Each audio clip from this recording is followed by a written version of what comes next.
صف الثلاثات يا خير والله.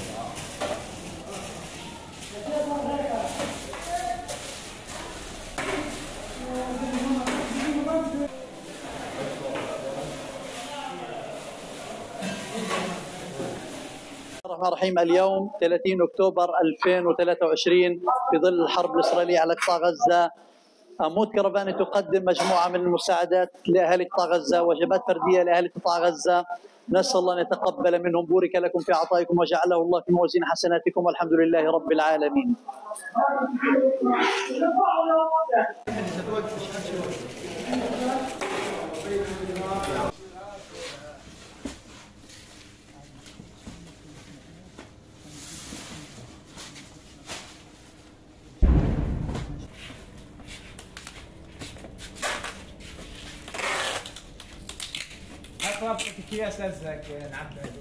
بسم الله الرحمن الرحيم. الحمد لله وكفى وسلام على نبيه المصطفى، وبعد.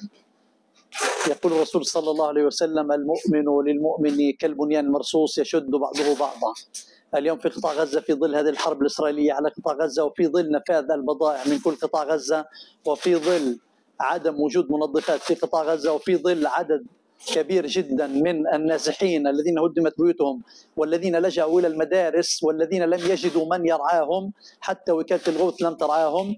اليوم أمود كرفاني تقدم مجموعة من المساعدات، كانت تشمل هذه المساعدات مجموعة من المنظفات لأهالي قطاع غزة للنازحين المشردين. نسأل الله أن يتقبل منهم، بورك لكم في عطائكم وجعله الله في موازين حسناتكم، والحمد لله رب العالمين.